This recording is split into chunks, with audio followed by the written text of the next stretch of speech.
Hello. Hello. Hey, welcome to Life in Real Estate. I'm here with my good friend Tim Meduna. Hello, everyone. Tim is a loan officer with Northern Mortgage. Hey, and today we're going to talk about short-term rentals. Yes. Things like, you buy an investment property or it's a second home and you're not going to be there all the time, so you want to rent it out, recover some of the money you're spending on it, right? So you want to rent it out, Airbnb, VRBO, wherever. So here's the thing. There are many townships that are highly regulating short-term rentals or trying to get rid of them permanently. And why I'm bringing this up is because I've had several clients who want to do this. And for many years past, it wasn't such a big deal. But now we're running into all kinds of issues. And the big points I want to make here is, one, do your due diligence. Make sure you're contacting the township and see what their regulations are. Don't just look on their website, because it's not always the most updated version of what's going on. The real estate agent should also be contacting the township. Exactly. Because that was my next point. If that's something that you want to do, is do the short-term rentals, the VRBOs, and all these, then if the township restricts it, you could be penalized. You can be. Yeah. So that was my next point, is that really, at least for me as an agent, I want to do that due diligence because I want to know what's going on to advise my clients, right? And I know more about it than they are likely to at that point in time. They're just thinking, hey, I want this short-term rental.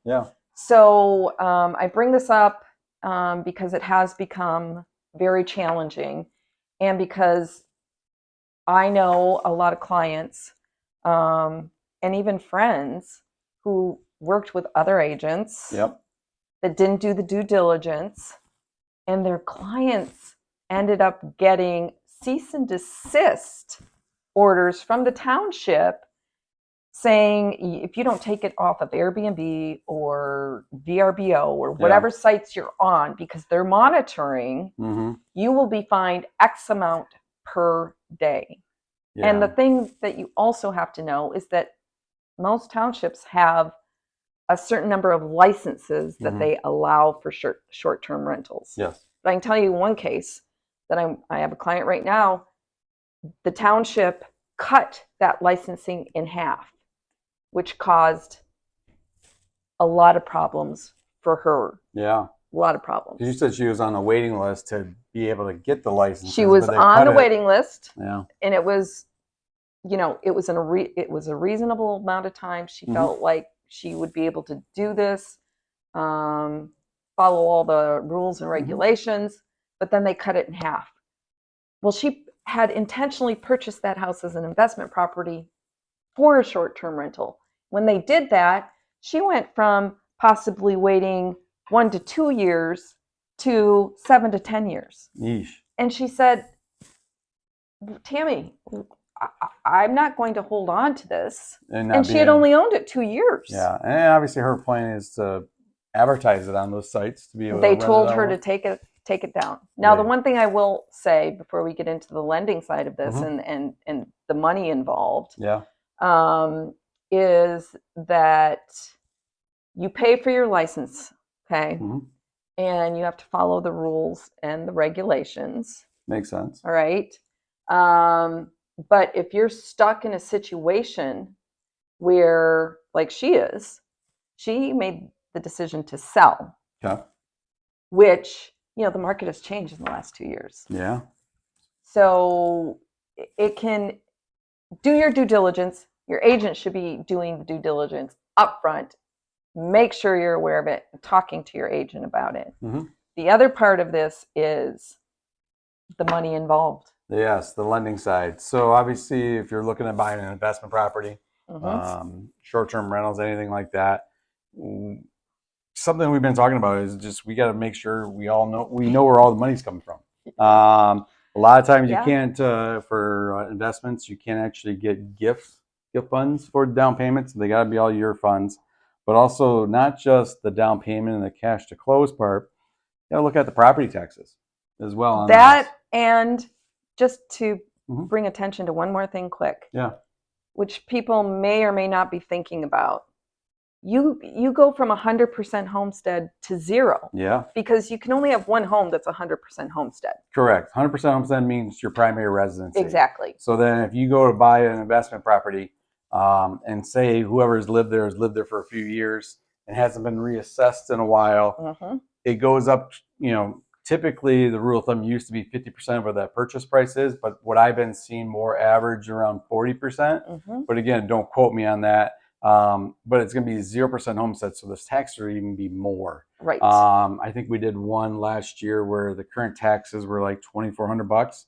They went up to close to like $6,000 a year. Yeah.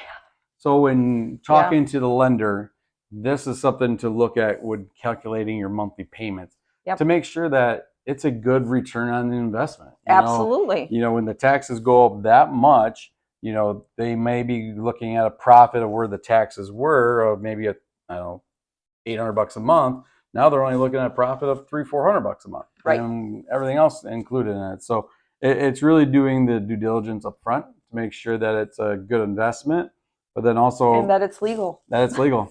that you can do that actually, not just so you can advertise it and rent it out and such. Absolutely. So, and I would say, you gave the example of 40%. That's been pretty accurate in my experience. Yep. And if you're not thinking about that up front. Yep. Well, that's just the 40% that taxes would go up on a regular 100%. Exactly. But then you add even more to that on top of that as well. That's right. And what do you think property taxes have been going up percentage-wise over, say, the last 5 years? What would you estimate? This is an estimation. I put Tim on the spot. Yeah, I would say, I don't want to say 100%. A lot of places I've seen a lot of property taxes double. Yep. I've seen them go higher. I've seen them not go as much as double, but it's something that any client I work with, if they have a property in mind, it's here's what the payment and the taxes are now.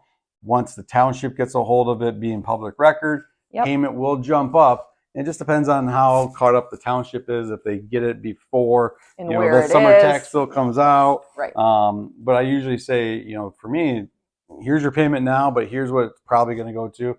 And a lot of times we'll set up the loan for the higher payment because I feel like that's setting the client up for success in the long run. Yeah, absolutely. So to end and to summarize, if you're looking at a short-term rental option, an investment property, a second home, 1, make sure your agent is doing the due diligence to make sure it's legal. Yes. And 2, talk to your lender or ask your agent to talk to your lender with you about the additional costs involved in terms of taxes. Yes. And again, I guess there's 3 things. Just remember, you're going from 100% homestead, primary residence, to secondary, which is 0. Yes. Those are the 3 main points. Yep. So please keep that in mind and have a great day. Have a great day. Thank you. All right. Take care.